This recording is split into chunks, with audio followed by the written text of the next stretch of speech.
guys, welcome back to my channel. So I have a very special guest. Hi! This is crazy. She literally just walked in my front door. Yeah. And we've never met, but we talk like for a long time online.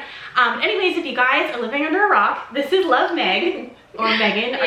Are you called Megan or Meg? Both. My close friends call me Meg, and then people who don't really know me will call me Meg. Doug's been calling you Love Meg. So I'm like, do not call her Love Meg in person. No, it's funny because whenever I meet people out and about, in Target or something, they'll say, "Are you Love Meg?" Oh my gosh. So they people say Hayley Paige, and I'm like, that is not my I call you that. Oh my god, that's hilarious. That's what my mom would have wanted, but it did not happen. Anyways, so her channel is Love Meg on YouTube. I'll link it down below. But we're doing collabs today. I'm so excited. Yeah. We're actually doing one on her channel. Do you want to explain about it? Yeah, on my channel, we're going to do a husband swap. So we're going to ask compatibility questions, but with each other's husbands. Yeah. So it's going to be really funny. I think, so we haven't filmed it yet, but I think it's going to be really funny with all the questions. Yeah, when I told Doug about it, he was like, "A what?" And I was like, just put on your game face, like you're doing it. Yeah. If you guys want to watch that video, I will link it down below. Don't forget to subscribe to her channel as well. She's amazing. She does videos on lots of different stuff, cleaning, mommy, what else? Yeah, lifestyle, travel sometimes, so yeah. And you live 3 hours from me, because I got that question from people. Yeah. And we live kind of close-ish, yeah, but we've never met in person, so super excited. But anyways, for today's video, we're gonna do a juicy, I guess, YouTuber Q&A. So this one is really funny. She sent a bunch of different questions, but I liked all of them. This is from Caitlin Neer. She says, have you ever got awkward comments from people while vlogging in public? You can go first. I don't think so. I've gotten awkward looks. Oh yeah. But never comments. Always stares for sure. Yeah. I remember one time we first moved to Charleston, I feel like nobody in Charleston understands YouTube. In LA it was yeah, over here it's hardly anyone does it, so you're definitely gonna get the stares and stuff. But when we were in California, it was a lot of people were actually walking around. Oh, I know, it's very weird. Yeah. I was getting my eyelashes done, this is random, and whenever I'm asked what I do as a job, it's always do I go to the YouTuber route or should I just tell them marketer or something? So I was yeah, I'll just tell her because I'm gonna get them done by her every 3 weeks. It's I'm a YouTuber, and she did not know what to say. It was so awkward. Yeah. And she's so how does that work? And I'm oh Lord. I know. People always think it's a hobby. Yeah. And they're never oh, that's a legit business. Yeah. Yeah. It's crazy. Okay, this is, I don't know if you want to answer this, but Caitlin Neer also says, share the most negative comment you've ever gotten. Oh my, we could share it if I could think of it. I know. Because there are a lot, honestly. Yeah. So it's what is the most negative? But see, that's the point, is we don't actually remember the person. No. No, we don't remember the hater usernames, ever. No, not ever. The thing that sticks out the most to me is, I've talked about before on my channel, is I got a 2-part email. This person emailed me twice, because it was so long about just how poor we were at the time and how awful I was and how I couldn't poor. Yeah, how would they know? Yeah. Well, they were talking about Julie had just had a birthday party and my parents offered to pay for it, even though we could have paid for it, but my parents, being grandparents, they offered to pay for it, as her gift. And so they were going on about how I shouldn't have let my parents do that and all of that, and I was just ugh. Dear Lord. Yeah, there was way too much to talk about in there, but it an email? Crushed me. Yeah, in the email. Oh my god. Yeah, crushed me. But if you got this again, I don't think you'd feel the same way. No, I don't think so. Because I don't know. Who are they? Yeah, I don't even know. Yeah. The only thing I can think of for me is when I first became a mom with Annabelle. I don't know if it's just me or maybe this is you too, but when you first become a mom, your hormones and your life, you're so lucky you did not start YouTube when you were a new mom. I know. Were you? No. Well, when I started, Ross was 5 months old. Oh, okay. So that's pretty new. Yeah. But I don't know if you shared me. I mean, I literally... No, and my channel wasn't that big at that point. Yeah. So that was when I started, you know? So through that first year, I only had 1,000 subscribers. So it wasn't that big to the point where I was actually getting any hate on that. But yeah, I would say that it's the motherhood comments that are the worst. And whenever I was trying to sleep train or co-sleep or whatever with Annabelle, just so many comments saying that I'm doing such a terrible job. I'm The bad mom comments when you're a new mom. Now it doesn't affect me literally at all. That's like the one thing I'm like, I don't care anymore. But at the beginning, when you're like just raw, it's like, it's hard. You know, I would say like before YouTube, the first baby was always hard. Like you always take people's like opinions into consideration, but then when I had Ross, I was like, no, I've done this before, and Julie is fine. And it really didn't bother me as much with the second baby. And I find that's like just the case with any mom, like in real life. They get comments from family or friends and it hurts their feelings because they're second guessing everything. She also says, at what point did you stop giving AF about people's negative opinions? At least for me, I don't think I'll ever stop caring. Because that's just like the honest truth. When other YouTubers say like, oh, it literally doesn't faze me, even the ones with like 15 million subscribers, I'm like, really? How? And it's Teach like, me. There are definitely some comments that I get now that I would have gotten before, like, oh my god, I hate your eyebrows. Like, I got that so much in the beginning, and I was just like, why? Like, you know, it really bothered me.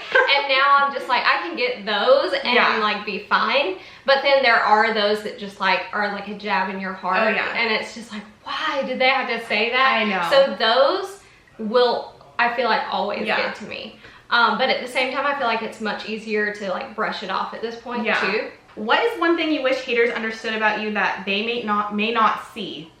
I like this question. I think we might say the same thing. What? That we don't share everything. Oh my god, yeah. Literally a vlog. Vlogs are like the rawest video, and they're only a couple minutes long. Like, you know. And it's like, I think a lot of people think that they like know everything when they see like your day in the life or something. But it's like, a day in the life is ridiculous because I think there's no ridiculous. I think they know anything from those videos. Come on. Okay, this is funny. I don't know what you're gonna say, but this is from Jenny Gaga. She says, are there any YouTubers you can't stand or met in person to find they were rude? Yes. You have? Yeah, but I'm not gonna say no, we're here. not gonna say nice. No, we're not gonna say it. But yeah. I've actually never met anyone in person that was like rude. She's met way more people in person than I have. I live under a rock. I don't know. I have. And I think it is because I have met so many YouTubers. Like, honestly, the majority of them are so nice and so sweet. But yeah, there are those that you just like, you feel like they're gonna be like as open with you as like you think they are on YouTube. So you don't know someone, like it's crazy. I've never met anyone in person, but as far as like YouTubers, I can't stand. Can't stand is a terrible phrase. Like, I'm not gonna say I can't stand them, but yes, there are YouTubers that like a bunch of people watch where I'll see, but again, I don't know them, so it's like, I can't be a hypocrite. But like, I just don't, I don't know, our personalities wouldn't mesh. So just because like I'm a YouTuber doesn't mean I literally like watch everybody and like I'm just like you guys. I'm sure you are, right? I mean, I've had kind of like negative experiences online, but I feel like talking with anybody over the internet is tricky. Like, people communicate in different ways. So I don't know, nothing like super wrong. Like a funny story about that actually is like one of my best friends is also a YouTuber, and the first time I met her, I was like texting her like, hey, like let's meet up and stuff like that, and I was just like getting the vibe she didn't want to meet me. But that wasn't the case at all. Like, we're still friends. To this day, like best friends. So it's like, you never really know. Like, somebody might come off in a weird way and they might not actually be that way. It's funny because my mom is actually weirdly like that. I think she's just an older woman. Like, she's terrible at texting. I'm like, why are you in a bad mood? And she's like, I'm not. I'm like, well, why do you send an emoji? Like, I'm totally like the exclamation point girl. Me too. Just to make sure you're like that. It's from Madeline Sater. She says, how have personal friendships and relationships changed since becoming influencers? I would say the only thing is my friends get a lot of free stuff. And my mom's bathroom looks like a Sephora. I mean, for real. I don't really think that it's changed that much as far as people that were already in my life. I would say that I have more people in my life now that I have YouTube, because I've met a lot of YouTubers who are now my friends. But at the same time, like before, my friends were mostly my siblings. So, and obviously we're still friends. So the one thing I can say about that is meeting people, like, how do I say this? Meeting people after you have had like an established YouTuber, I think for me can sometimes be tricky, because they might have like a certain image of what a YouTuber is like in their mind, and they have no idea of the industry or like anything like that. So they already have a bunch of assumptions of you, And it's not like you're just meeting a stranger, like as a girlfriend. So it can be for sure tricky, I think. Yeah, I think on YouTube, like in my videos, obviously like I'm the one on the camera, so it's like I'm constantly talking and stuff, but actually in real life, I'm a pretty quiet person. Yeah, you're like normal. Yeah. And so like I have like very extroverted friends, and they're like, what's wrong, Megan? Like, and I'm like, nothing, I'm just an introvert, you know, like I don't have anything to say. Yeah. Isn't that funny? Yeah. But see, we can talk to a camera, but... I know, but not people. Like, that's weird. This is from Elizabeth Christopher. She says, what is the hardest thing about being a YouTuber and easiest part of YouTubing? Easiest part is that I actually love the job. Yeah. Like, I think about like so many jobs, like if I wasn't doing this, what would I do? And I'm like, but I don't love that as much as I love what I do now, you know? So that's probably the easiest for me. The hardest would probably be, honestly, feeling like you have to work a lot. Yeah, and I'm just reading your Instagram post today. Yeah. I was like, yes. Yeah, it's like I'm trying to Every actually day. like train myself out of thinking like that. Because you do go on vacation and you're like, oh, well, if I do a travel blog, this could be a write-off, you know? And it's like you're always, it is a business, and so you're always trying to like think about it like that. I would say the hardest part, which is like, I'm still learning from Megan, but the hardest part is transitioning from like doing YouTube as a hobby, which literally just happened to me like a few months ago. I did it for funsies. Like, I wasn't worried about views, I wasn't worried about subscribers, or even really making money until literally like 3 months ago. And then transitioning over to it becoming your career or your job is like, where do I even start? So daunting. Yeah. You have to just make it everything super official. You have to think about analytics and like money, and that's something that people don't understand, is that like when you become an actual YouTuber and it's not just your hobby, there's so much behind the scenes that is just like, it's like you're literally, I mean, you are self-employed. So learning that, and I feel like I'm not necessarily like business savvy. I've never had to be. I've just been a creator. I don't know, the balance between the two is a crazy transition. Yeah, I feel like about once a month when I go to sit down and like think about my videos, I go through my analytics and I go through my top 10 videos. I literally just started doing this. It's so bad, but I just, I don't know. But it's like I always try to have like a mixture of like what I want to do, like that's not even on my analytics, and what seems like would be good for like growing my business by looking at my analytics. And then the easiest thing is just vlogging, like filming your life. It becomes so much easier than when you first started. Obviously, I get questions, are you awkward? Like, how'd you get over that? But it just becomes second nature. Yeah. Like really. So I think the job is, I mean, it's not easy, but it comes natural to us now, I think. This is from Lauren Batorov. How do you all make time for yourself as a busy working mom? One thing I started to do, and it was actually one thing I said I would never do, was get a nanny. And I got one. It's so funny you say this. And it's actually my cousin, and she's over like 2 or 3 times a week. And when I film, she'll watch the kids, and that way I can film. I was literally just gonna ask you today. Edit. And that way, because I used to edit at bedtime before we go to bed and stuff. And sometimes I'll do like, you know, just some tweaking on a video, but not edit a full-blown video, you know? Yeah. Because that takes away from my marriage, I feel like. Yeah. Oh yeah, that's another thing, the fact that I'm like making that transition. My life balance is literally like off the wall, because I go to sleep at like 12 or 1 because I'm editing and doing other stuff. And the nanny thing is so hard. Yeah. Because I feel like she's so small. Like, well, she comes to my house, so that makes it 10 times easier. I've looked online, but every time I'm like, who are you? Like, you know, because we need like, it's so helpful if you have a relative or something. Sorry, there's like a squirrel jumping right there. Wow. Those are really fat squirrels. There's like 15 squirrels in our yard. You've been so feeding them. Yeah, I don't know. Anyways, I don't have an answer because I make no time for myself. Like hardly ever. I feel like this past year is like when I have finally started making time for myself, but my kids are 4 and 5.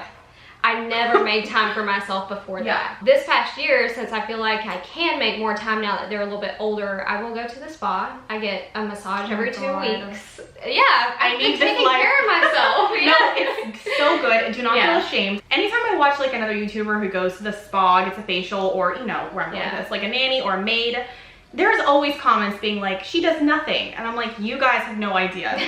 Being self-employed is harder than working 40 hours a week at a job. Like if I could go to work from 8 to 5 and come home, it's just not the same. Like you could totally switch off. Yeah. And yeah, making time for yourself is something that I feel like is so necessary for like mental health. Oh yeah. But yeah. I'm figuring out. Okay, this one's from Mrs. Brittany C7. She says, you both seem to be frugal moms. How do you feel about moms who've just had children, purchase expensive items for themselves, working off of one income, YouTube? Basically, like, are we gonna judge their mom if they buy like an expensive stroller? No. No. No. I think that if you are hustling and grinding every day, yeah, you go buy yourself that Prada bag. Yeah, I feel the same way. I may not want one, but yeah, I don't know. I feel the same way. I don't know why people get so up in arms about it. I know. I've been broke as a joke, and then I've also made good money, and I feel like even when I was broke, I never looked at like other moms like, why is she buying that? Or anyone. Like, no. I think that's, I mean, I'm not gonna don't go too far. I honestly, you asked the question, so I'm gonna be super honest. And I get where you're coming from. If you feel this way, you might not even feel this way, but I feel like that's kind of like a scarcity mentality, because if you like look at someone else and you see that they have all this nice stuff, and you ask yourself like, why don't I have this stuff? It's not fair. Well, you're never gonna get that stuff thinking that way. You know what I mean? Totally agree. Not that I like want those things necessarily, but I mean, it's just different. Everything is relative to everyone's situation, I think. Yeah, I don't know if you're even gonna end up putting all this in there, but maybe I will. Yeah, maybe you will. But I feel like this past year I've actually stopped budgeting. Yeah. Because I just, if I want something, I want to work harder for it. Yeah. And I don't want to have to limit myself. Totally. Yeah. So I'm not like, oh, I have to spend this much or this money has to go here. I agree. I just want to like feel really good about where I'm putting my money. Yeah. And, you know, not be stupid about it, but at the same time, like, I want to feel free with my money. Like, money shouldn't be, it should be like, abundant. stressful. Like, you should think of it as, like, it's abundant, it's everywhere, it's for you to take, and then you'll get it. We've been reading self-help books. Oh, yes, we have. Yes. That's the one thing. But it's funny that you say that, because I, like, stopped coupon clipping. Not that I ever literally coupon clipped, but I stopped looking at like points on my card. I stopped doing things instead of doing all those little things here and there. I just worked harder. And I do the same. The last question is from Jasmine Rogers. She said, "Did y'all meet from YouTube? Also, what was the best learning experience from starting YouTube as a first newbie here? Trying to get as much info as I can. Love y'all." Thank you.